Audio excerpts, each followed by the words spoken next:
Hi, this is ForeGolf Custom, and today we're looking at TaylorMade's new driver. We've got the Sim Max, and the Sim MaxD type. I'm going to pull this all together towards the end of this video and give you the player profile. In other words, who these different driver heads are for, so keep watching. This driver, I think, is more of a speed story, Dave, and I really think that we need to break it down into the three different separates. So let's start with the normal Sim. Yes. Give us your brief on that, or what you're seeing from the fitting sessions. First and foremost, it's incredibly stable, but maybe over TaylorMade drivers of this esque with adjustable weights in the past, it needs real speed to get this thing to go. Now, if you got it and it goes, this thing is absolutely unreal. It keeps it stable, it keeps it straight, it keeps it balanced. But if there's no energy going into it, there's nothing coming out of it at the other end. So it's fair to say then, we break this down, this is going to come down to ball speed. So folks, when we're talking about this, we're going to be talking about ball speed in miles per hour. Just in case you think it's club head speed, it's ball speed. And this is information from fittings, right? So this isn't something that you suddenly decided, you hit a few shots and this is what we're doing. And it's really why our videos are a little bit later in terms of the launches, because we actually need people in here playing the club, fitting the club, and performing with the club so we can figure out what it does. So if it's a speed story then, settings wise, what are you seeing then from the settings? Is it a low spin? Incredibly low spin. I think that's part of its problem. You would think with the aerodynamic system at the back with a big weight, it's going to produce launch. It doesn't necessarily produce launch either. So if there's no positive attack angle hitting up on it with good speed, then there's nothing in it. That's a great point, and if you're new to this channel, welcome. This is fitting information, not necessarily club information, but it's how you can take our knowledge and our insight into fittings and apply it then if you're thinking about buying this driver. Angle of attack is the angle at which we come in to hit the ball in the air. So you're talking about positive attack angles. It needs to be positive, yeah. Okay, so you're going to need a launch monitor if you're looking at this Sim driver. Just to give you a bit of insight, so Rory McIlroy, who's playing this driver, he's got about a +4 to +5 degree. Certainly, yeah. So has Dustin Johnson, who's bagging this as well. So really, if you're going to get the best from this, you need to work on your positive attack angle. Certainly. Right, so then what lofts are working best in this? It's going to be a 9 if you're incredibly positive, but more often than not, it's going to be a 10.5 degree product. So loft it up and get it in the air. Loft it up and get it in the air. And then it's incredibly stable without necessarily have to move in the weights too much. So the weight can stay fairly neutral to go along with the back weight. Again, with most TaylorMade drivers, if the weight's in behind where the back of the ball strikes, so it's a little out the toe, weight a little in the toe. A real good fitting point there, golden one from Dave. Line the weight up, there's that sliding weight that's near the front of the driver. Try and line that up to where you're missing the shot. Would that be fair, Dave? Absolutely, so where the majority of your missed shots are, try and get that sliding weight to line up with that. That's a tip we got from the tour. Exactly. Are you then seeing the sleeve having as much effect, the hosel, the way that it adjusts with this head?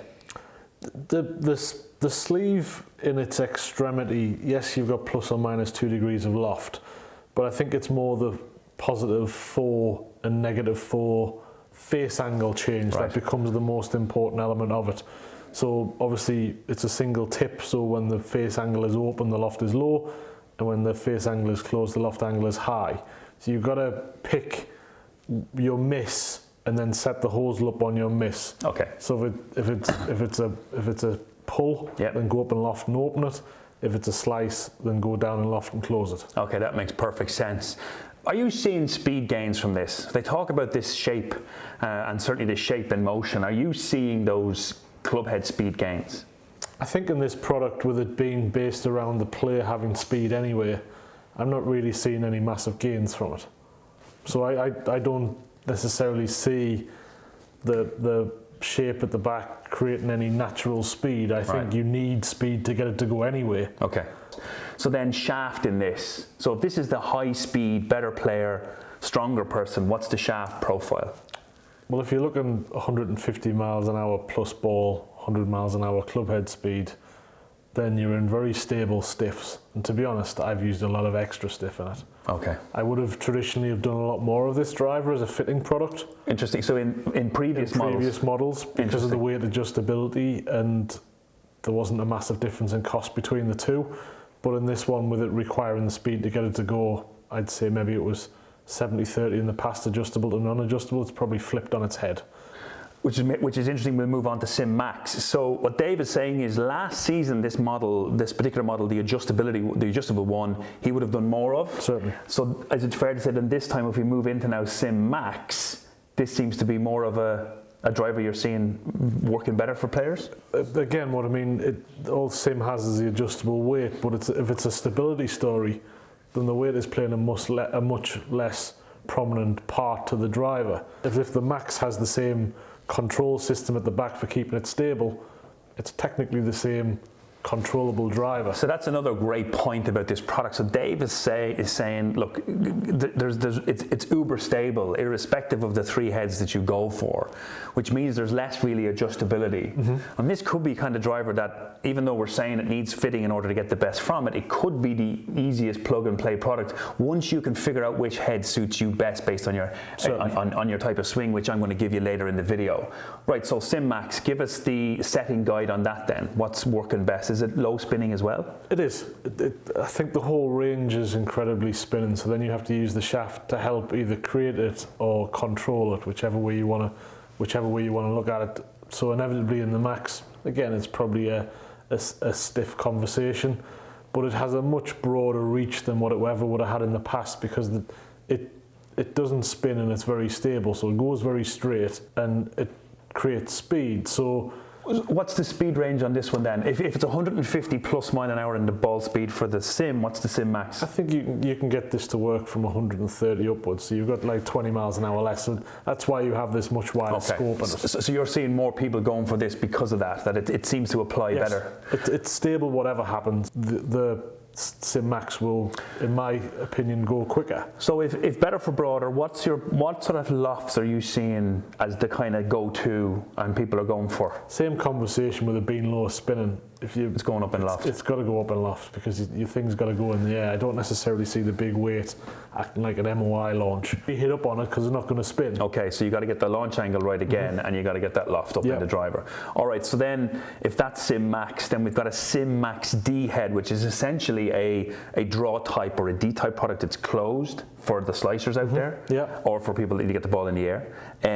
So give us the quick profile setting on that. So what settings are working best on D type? Well, you like D type, didn't you? I've always loved D type. The big percentage of amateur misses out to the cut side or the slice side. So I don't know whether that's a hurling thing here in Ireland. So if you're joining us from abroad, hurling is a sport that we play here with kind of wooden sticks and balls, and it hits it off the ground.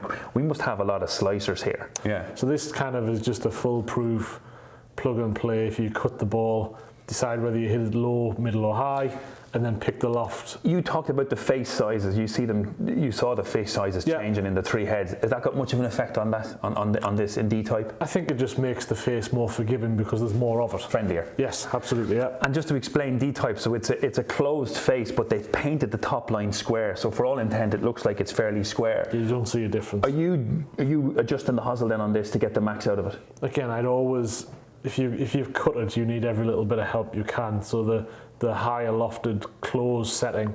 So you might, with MaxD, start with less loft.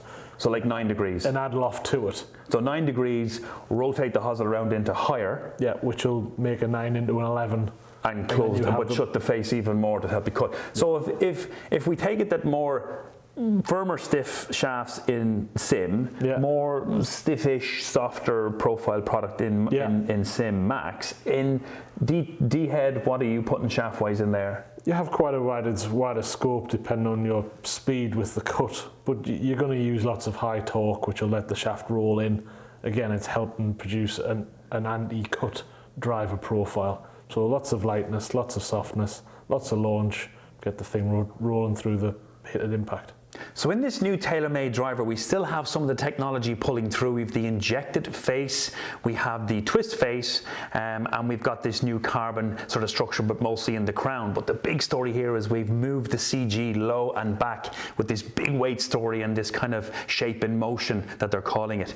I think what we'll do is we'll pull all the information that we have together though, Dave, and let's give people an understanding as to player profile. So if we start with the Sim, what's the player profile on this driver? Priority is speed. You need speed going into it. Right. Ideally you have a positive attack angle, so you're hitting up on it to go with that speed profile. Again, control, stability, if you need to keep it straight with that type of speed, which everybody does. Once you have the speed going in, it'll work. Good, so strong, hits it hard, and want to keep the spin under control. Then alternatively then in Sim Max? Probably more of the it's a much more open-ended product. It doesn't necessarily need as much speed to get it to go. Just a good all-round low spin and control-based driver. Don't be worried too much about the speed. So it opens up to a much wider audience than what it would have done in the past. And keep the loft up on it. Certainly, yeah. Perfect. And then in the Sim MaxD, it's more for that golfer that comes across the line and has more of a slice because it's predominantly closed. Keep the shaft light, keep it soft, get the ball in the air. Again, don't be afraid of loft, keep it up, but it's majority for that golfer that needs a bit of speed, that lacks speed and wants to stop that cut. Hope you've enjoyed that video. If you're playing one of these drivers and you've got it in play, will you give us some feedback in the comments below? If you're seeing any kind of major club head speed, as I said in the earlier video, we haven't seen it. We'd like to know what you think. And until the next video, we'll see you then. Thanks a lot for watching.